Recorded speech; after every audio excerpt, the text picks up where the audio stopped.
این روزا چند تا خبر داشتیم که این خبرها به هم یه جورایی ربط دارن. همش هم مربوط میشه به آیفون های 16 پرو، فروششون، تولیدشون. حالا اینا رو با هم مرور میکنیم و ربطاشو با هم میبینیم.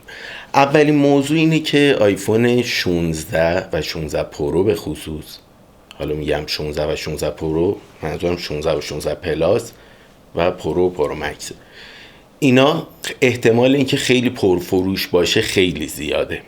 حالا الان یه خبر اومده که از رو سفارشایی که شرکت TSMC گرفته برای چیپ های A18 سری A18 احتمالاً اپل حساب کرده که فروشش بالاتر خواهد بود و تو خبرها گفتن که 90 الی 100 میلیون دستگاه احتمال میده بفروشه. اینو میگن، ولی سال قبل وقتی تخمینو میگفتن مثلا همچه عددی برای یه نیمه سال بود، مثلا یعنی برای کل سال نیستش. کلا قرار نیست 100 میلیون آیفون مثلا 16 فروخته شه. قطعا خیلی بیشتر از این حرف هست. تازه سالهای بعد نسخه عادیش هم هی فروش میره تا 2 سال، یعنی 3 سال قرار آیفون 16 و 16 پلاس فروخته شه، 1 سال هم قرار 16 پرو و 16 پرو مکس فروخته شه. واسه این 100 میلیون که میگن احتمالاً برای 6 ماه اول ارزشه، نه برای کل داستان. این عدد برای آیفون 14 سری های 14 روی 80 تا 90 میلیون بود، یعنی یه 10 میلیون پایین تر بود و رو آیفون های 16 بالاتره. اما لازم نداریم که اطلاعات مثلا همین TSMC رو نگاه کنیم ببینیم چه سفارش گرفته بر اساس اون بخوایم حدس بزنیم که آیفون 16 قرار پرفروش باشه. برای خود من روزی که iOS 18 معرفی شد برام مثل روز روشن بود که آیفون های 16 قرار خیلی پرفروش بشه. چون ببین یه سری قابلیت هاست که هنوز نیومده. کی میاد؟ شهریور، آخر شهریور اول مهر، اواسط سپتامبر که آیفون 16 عرضه میشه. همون موقع اپل اینتلیجنس هم تازه اون موقع قراره بیاد. حالا الان میگن فقط آیفون های 15 پرو اینو ساپورت میکنه، ولی اصلا اپل اینتلیجنسی نیستش که ما بخوایم بریم به خاطرش آیفون 15 پرو بخریم. اول باید بیاد اپل اینتلیجنس که میشه آیفون 16 و اون موقع هم آدم بخواد ارتقا بده، بخواد یه گوشی بخره، خب دیوونه که نیستم مثلا آیفون 15 پرویی که تولیدش قطع شده 16 پرو با همون قیمت احتمالاً قراره بیاد و جایگزین 15 پرو بشه. چه کاریه؟ کی میره اصلا 15 پرو بخره دیگه؟ اونایی که دارن هیچی، ولی اونایی که میخوان بخرن صبر میکنه 16 رو بگیره دیگه. این از این. و این اپل اینتلیجنس هم ظاهرا انقدر جذاب هستش که بی ارزه ارتقا بدیم گوشیو. خود من آیفون 11 پرو دارم، تازه اینم مثلا 2 سال پیش کار کرده گرفتم و قانع نمی شدم که بخوام گوشیمو ارتقا بدم. چرا؟ تو فکرم بود مثلا 1-2 سال دیگه هم حالا اینو یه ذره بروزش کنم، ولی نه اینکه بیام گوشی روزو بخرم، باز حیف پول. ولی مثلا آیفون 15 پرو یه نکته ای داشت که گفتم آقا ارزش خریدن داره، اونم دوربینش بود، سیستم دوربینش. و الان این خبرامون راجع به دوربینش هم هست. ولی آیفون 16 جدای اون دوربین و خفن‌تر از دوربین آیفون های 15 پرو قراره اپل اینتلیجنس هم داشته باشه. قراره نسل بعدی چیپ های 3 نانومتری باشه که خیلی بازدهیش بیشتره، حرارت کمتری خودش داره. حالا جدای سیستم مهار حرارت جدیدی که قراره داشته باشه اینا کاری نداریم.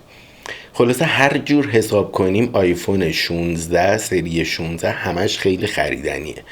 مثلا بحث چیپشون، الان رو 15 ها رو آیفون 15 پرو چیپ A17 پرو داریم، رو آیفون 15 خالی چیپ A16 داریم، A16 بایونیک که رو آیفون 14 پرو استفاده می شد. یعنی دو نسل چیپ روی یه نسل گوشی.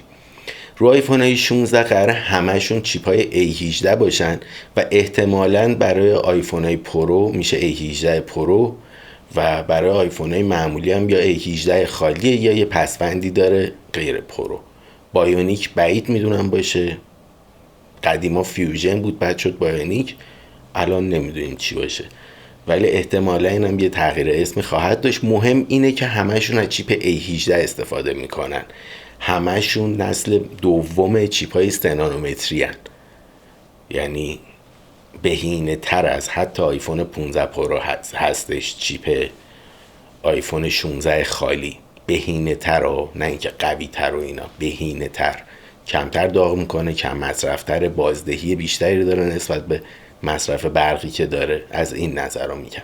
از اون ور تو خبرها میگن که همه آیفون های 16 اپل اینتلیجنس رو ساپورت میکنن، پس آیفون 16 خالی هم 8 گیگ رم رو خواهد داشت، چون پیش نیاز اپل اینتلیجنس 8 گیگ رم هم هست جدای چیپای قوی و این حرفا. اما برسیم سر بحث دوربین و شرکت سونی.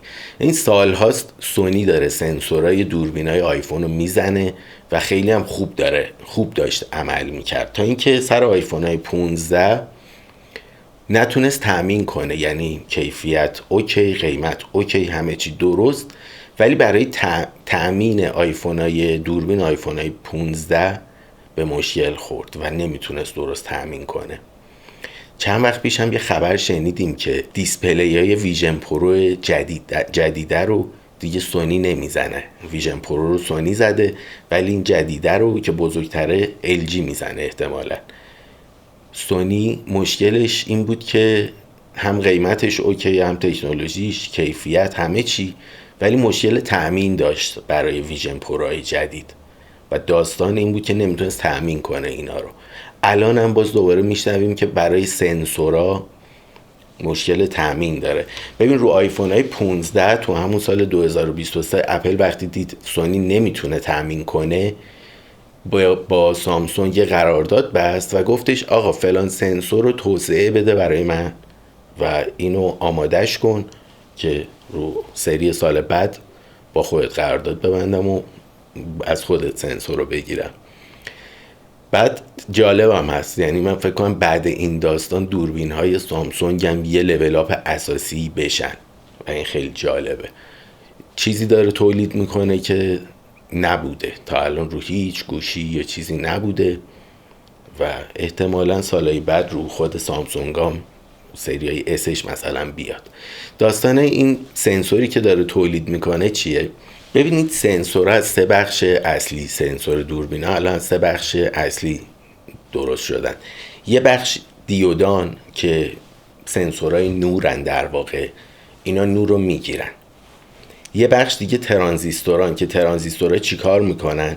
دیتا ها رو مینویسن، بذارین رو بخونم، 4 تا ترانزیستور که دیتا ها رو منتقل میکنن، تقویت میکنن. یعنی این سنسور یه نور دید، این نوره رو تقویت میکنه، سیگنال ها رو در واقع تقویت میکنه، سیگنال ها رو میخونه یا پاک میکنه. آخرش هم یه تبدیل آنالوگ دیجیتال هستش که اینا رو در نهایت میکنه دیتا و میره برای نوشته شدن روی SD کارت. حالا اینا چجوری رو هم سوار میشن؟ بهش میگن ویفر این چجوری دقیقا اینا رو هم سوار میشن. و یه بخش دیود و ترانزیستورا بود، یه بخش هم کانورتر آدیو دیجیتال و آنالوگ، تبدیل کننده دیجیتال و آنالوگ، که اینا مثل ویفر میچسبیدن به هم و میشد یه سنسور. این سری جدید که قرار تولید چه 3 تیکه است. یه تیکه فقط دیوداست، یه تیکه ترانزیستوراست، یه تیکه هم این تبدیل است، تبدیل آنالوگ دیجیتال، و این 3 تا رو هم میچسبن ولی دیگه بخش سواست.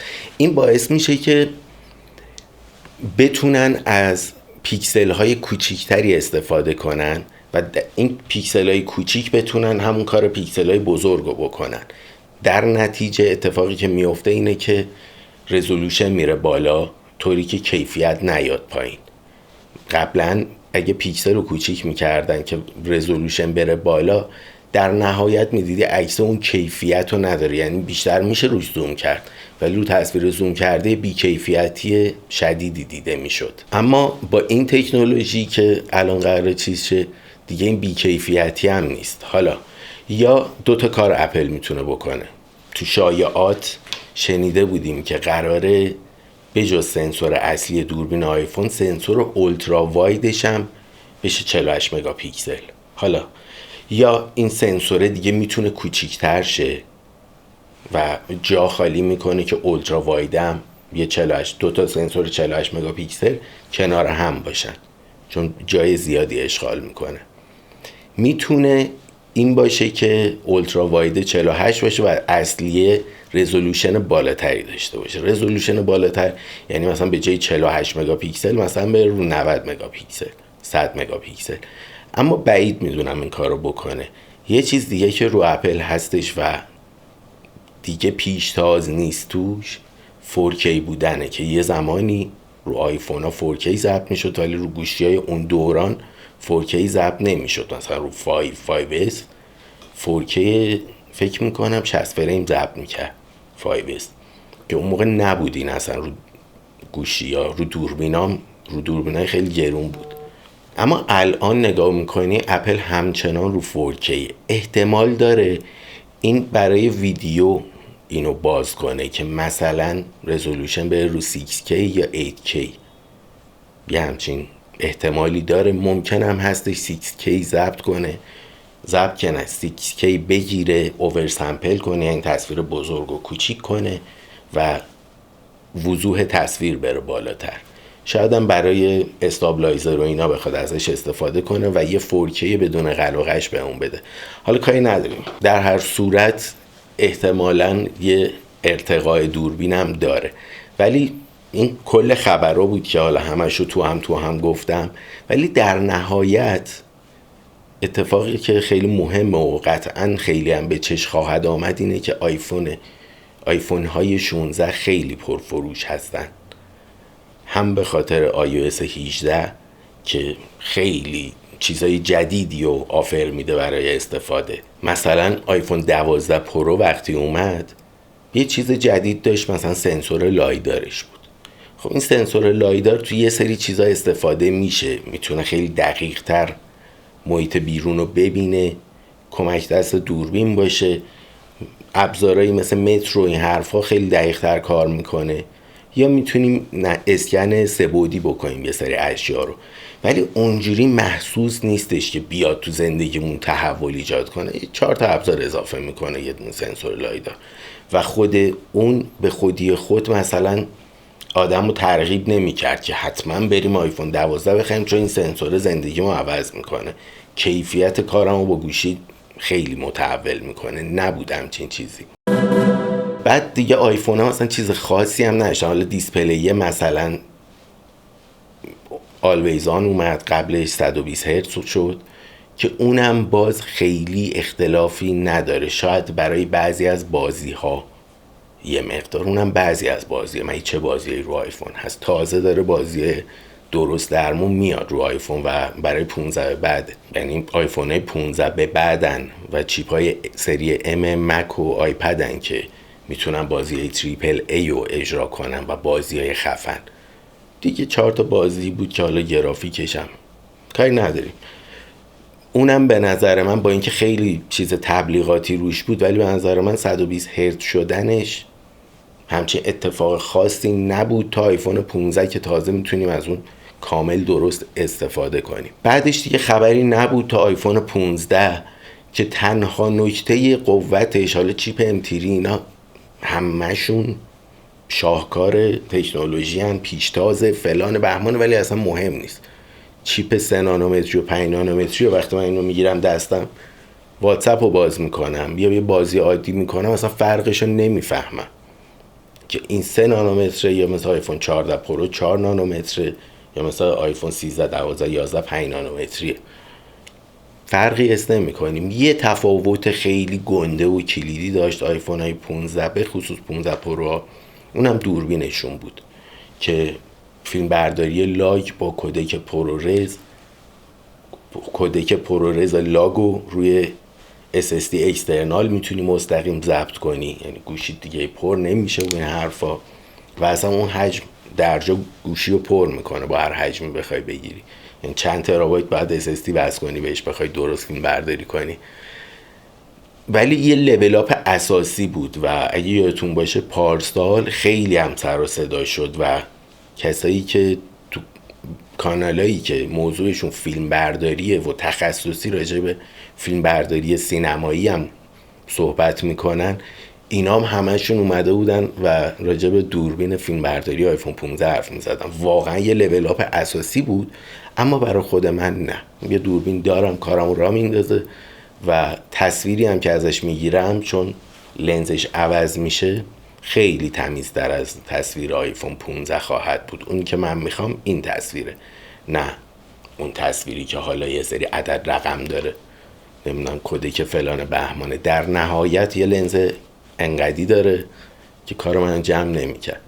واسه من چیز نبود. ولی الان اپل اینتلیجنس اومده، یو اس بی فلان اومده، یعنی الان من فکر میکنم خیلی ها باید ارتقا بدن گوشیشونو به آیفون های 16، حتی 15 پرو هم پیشنهاد نمیکنم. 2 ماه دیگه 3 ماه دیگه نهایتا آیفون 16 تو بازار میتونیم بخریم و برای 2-3 ماه نمیارزه. جدای اینکه آیفون 15 اولین سری 3 نانومتریایی بود که اپل داشت استفاده میکرد و اون بازدهی کامل 3 نانومتری رو نداشت. الان رو چیپ های M4 که رو آیپد جدید داریم میبینیم دقیقا از همون معماری استفاده میکنه، همون هسته های استفاده میکنه که قرار رو آیفون 16 بیان و خیلی بهینه تر، بازدهی بیشتر، همه جوره بهتره. خلاصه هر زاویه‌ای نگاه کنی ارزش خرید داره آیفون 16. کلن 16 ها، حالا 16 پرو یا 16 خالی بسته به بودجه‌مون و نیازمون. و این اولین باریه، مثلا من 6 ساله الان دارم اینجا صحبت میکنم و سعی میکنم رو هوا حرف نزنم، چرت و پرت جوگیرانه نگم، ولی اولین باریه یه آیفونی نیومده دارم میگم ارزش خرید داره. یعنی چیزی قفل بود واسه من. یا کلن اصلا این که ارزش ارتقا داره رو من یه بارم راجع به آیفون 15 پرو گفتم بابت دوربینش که اگه دوربینش به کارتون میاد واقعا ارزش خریدش هست. باقیش همیشه خدا یه روال بود. گفتم اگه آدمی هستی که هر سال گوشی عوض میکنی که هیچ، اینم میگیری. اگه مثلا 2 سال 3 سال صبر میکنی دیگه، حالا بسته به شرایطش، معمولا مثلا اگه 2-3 سال گذشته رو گوشیت وقتشه که لول اپ کنی و اون گوشی به خودی خود ارزش آنچنانی نمیداد.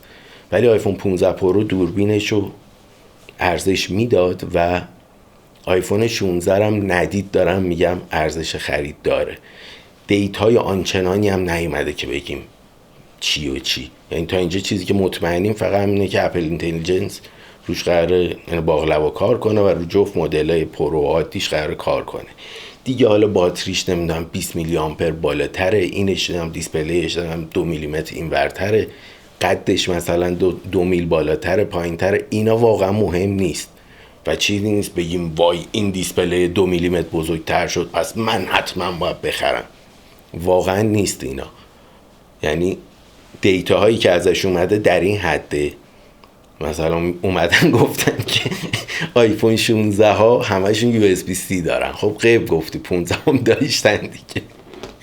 این کانال مشرومرز، کانال که نه سایتش، حالا مشرومرز تازه موثق ترین و کار درست ترینشه، ولی کل دیتا هاشو با جزئیات نوشته بود. داشتم میخوندم میبینم چیز خاصی اضافه نشده بهش از نظر سخت افزاری و اینا. یعنی تو شایاد همون پوینت گنده نیستش اصلا تو لیست کاری که گوشی میکنه، مشخصاتی که داره، کار کنم مشخصاتی که داره، ولی کاری که میکنه همین اپل اینتلیجنس و این فاکتورایی که گفتم.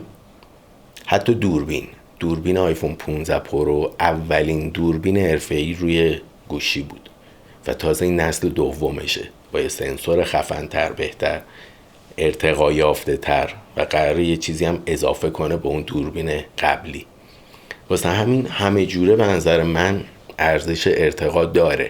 هنوز نیومده، حالا تا بیاد ببینیم چه شکلیه، ولی ندید ساموارد بخوام راجع بهش صحبت کنم میتونم بگم که اگه 14 دارین وقتشه که ارتقا بدین. 14 به قبلم که حتما وقتشه که ارتقا بدین. فقط شاید اگه 15 هم تازه میشه کرده 16.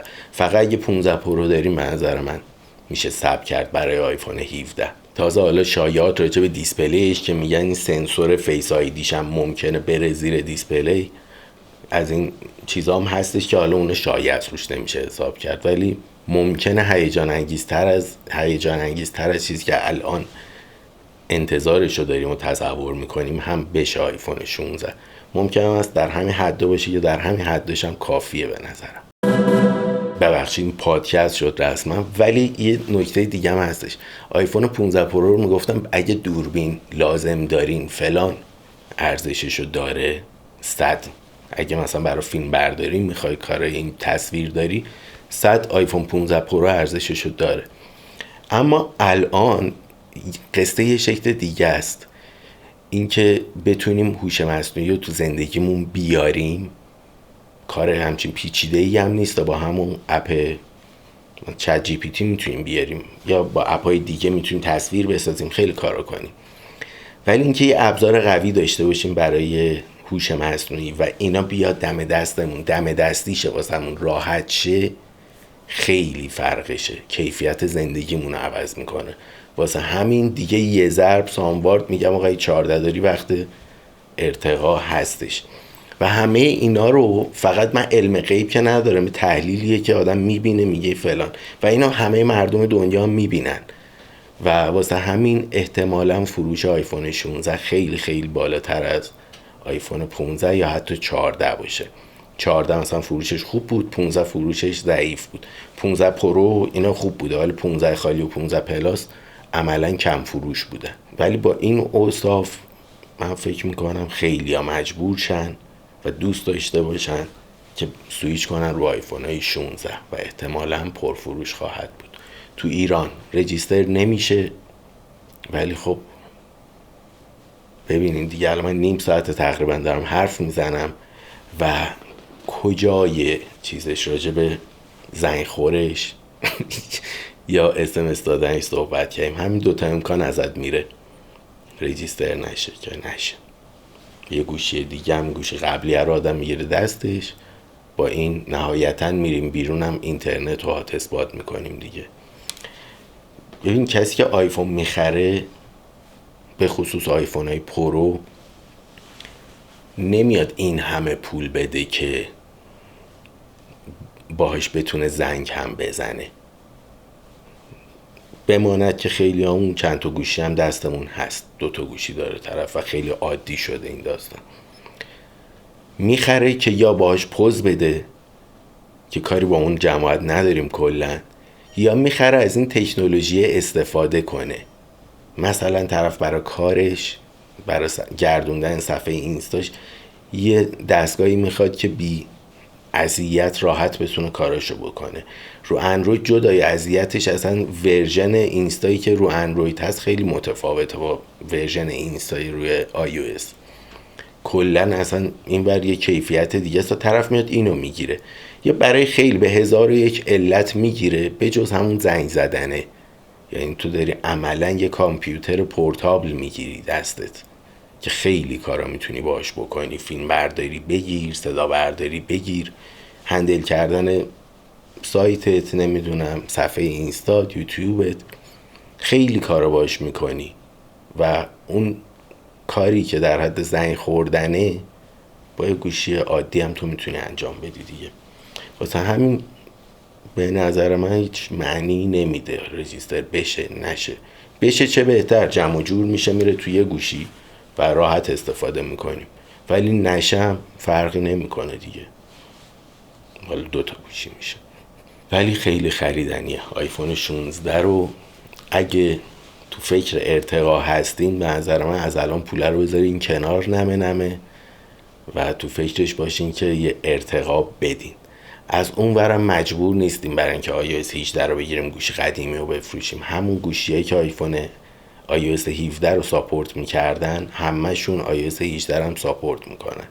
یعنی آیفون XS، XR، بعد میاد 11 ها همه‌شون، 12 SE ها، هر کدوم که iOS 17 رو گرفته iOS 18 هم میتونه بگیره. یعنی مجبور نیستیم چیز کنیم، ولی برای استفاده از اپل اینتلیجنس قطعا باید این کارو بکنیم و میارزه، همه جوره میارزه. به نظرم کم کم با پولا رو جمع کنیم، کم خرج زندگی کنیم که آیفون 16 اومد بریم تو کارش.